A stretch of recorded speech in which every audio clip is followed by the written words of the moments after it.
dikarenakan kita akan masuk ke bagaimana cara pengolahan air, pertama-tama kita harus mengetahui apa itu pengolahan air. Pengolahan air adalah proses untuk membersihkan dan mengolah air mentah menjadi air bersih yang layak digunakan untuk konsumsi manusia ataupun untuk digunakan oleh manusia. Proses ini melibatkan serangkaian langkah fisik, kimia, dan biologis untuk menghilangkan kontaminan seperti kotoran, bakteri, virus, logam berat, dan zat kimia berbahaya lainnya.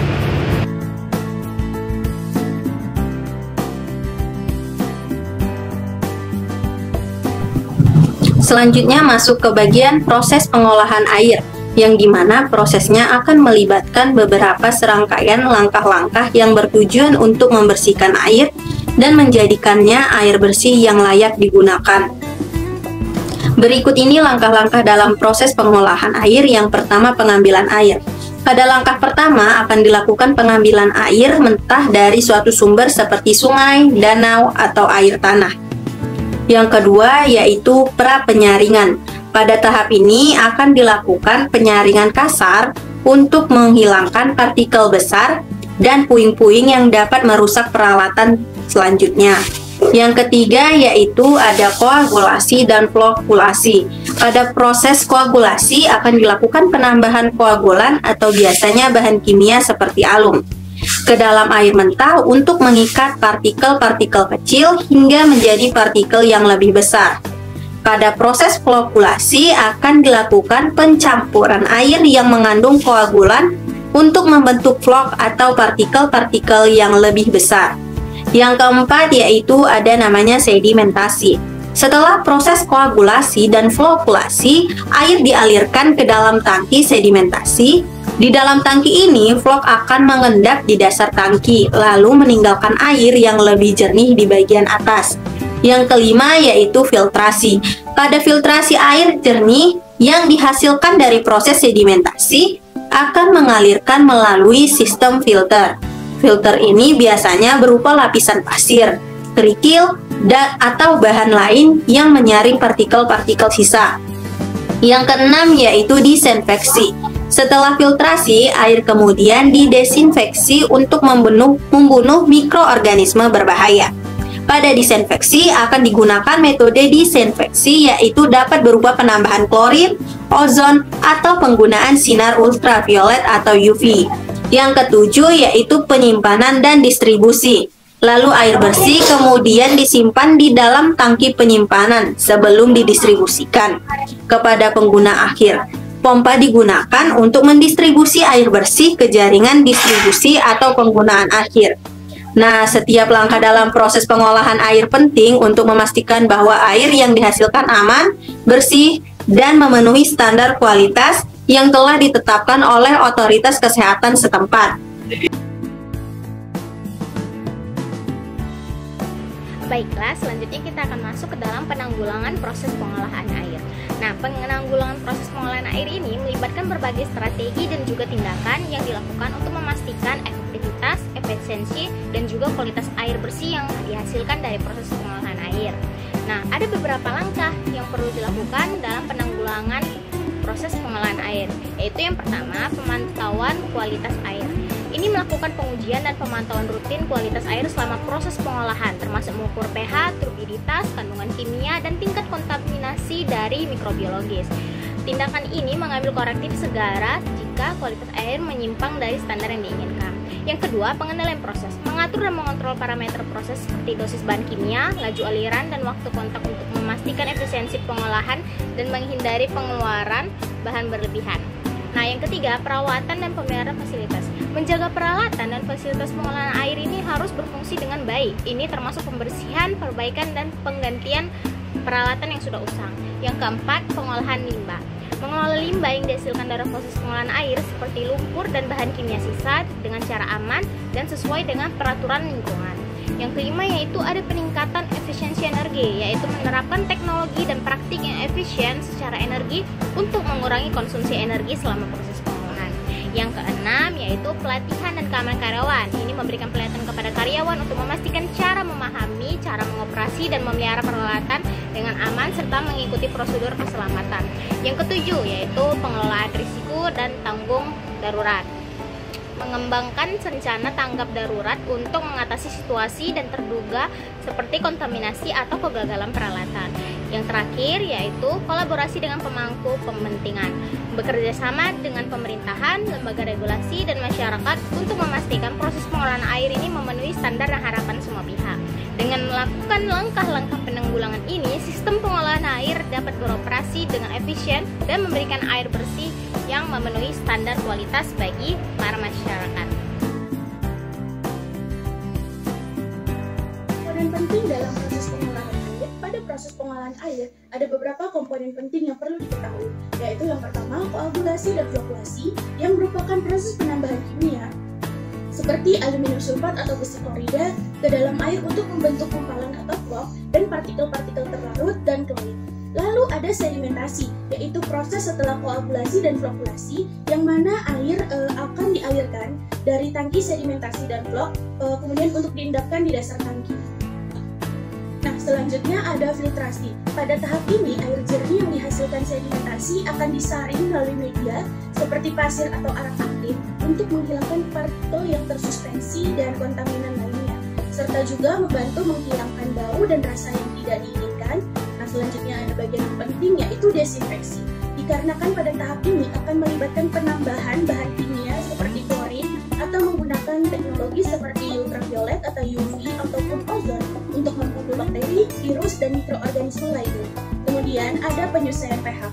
Setelah proses desinfeksi, air perlu penyesuaian pH agar sesuai dengan standar kualitas air dan tidak merusak pipa distribusi. Adalah distribusi, yaitu air yang sudah diolah kemudian dialirkan melalui sistem distribusi agar sampai ke konsumen. Nah, itulah beberapa komponen utama dalam proses pengolahan air. Meskipun proses dapat bervariasi tergantung pada jenis air yang akan diolah dan juga standar kualitas air yang diinginkan. Nah, selanjutnya adalah pengolahan air buangan. Pengolahan air buangan atau limbah merupakan proses yang bertujuan untuk membersihkan air limbah dari kotoran, zat kimia, dan mikroorganisme berbahaya sebelum air tersebut dilepaskan kembali ke lingkungan atau digunakan kembali.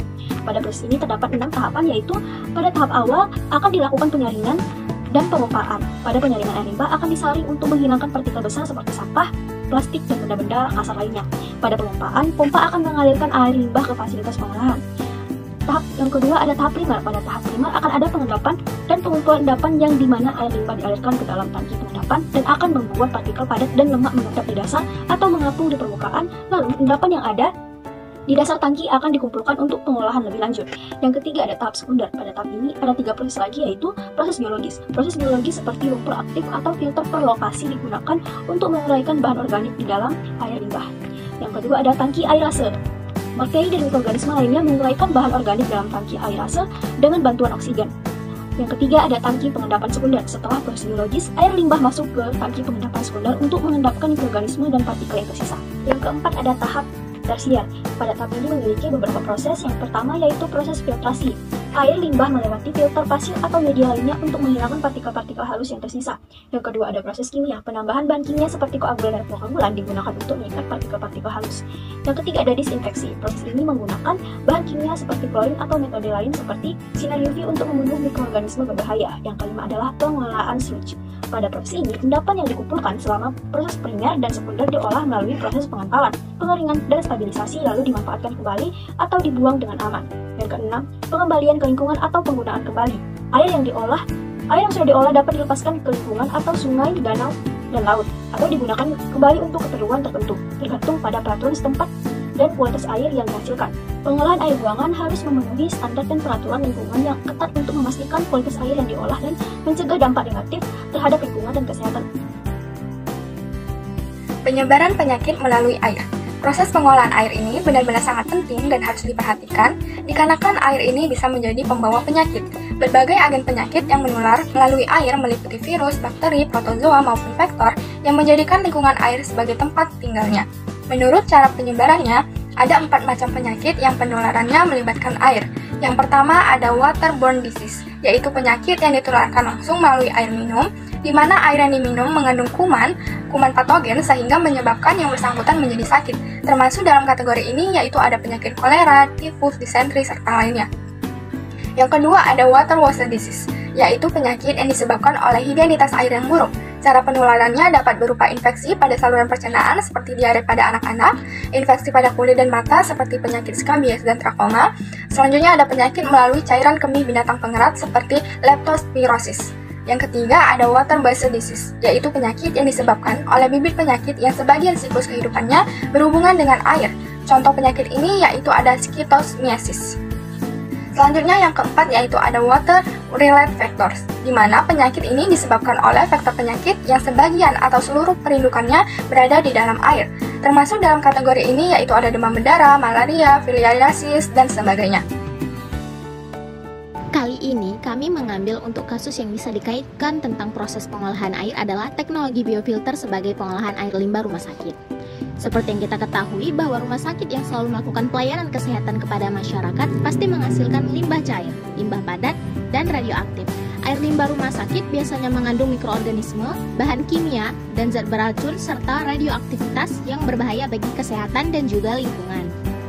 Untuk menciptakan lingkungan yang sehat, nyaman, dan berkelanjutan, fasilitas kesehatan harus melakukan upaya pengendalian pencemaran. Berdasarkan hal tersebut, fasilitas kesehatan wajib menyediakan fasilitas pengolahan limbah dan fasilitas pengolahan limbah.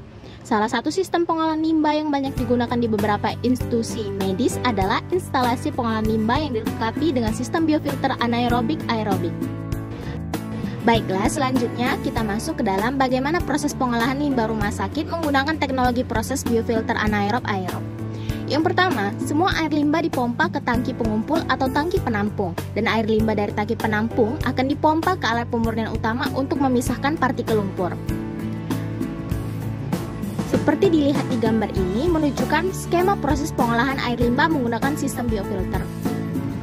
Air limbah dari tangki penggenangan pertama kemudian dikirim ke reaktor biofilter anaerobik. Bagian dalam reaktor biofilter anaerob diisi dengan media yang terbuat dari bahan plastik dan jenis sarang lebah.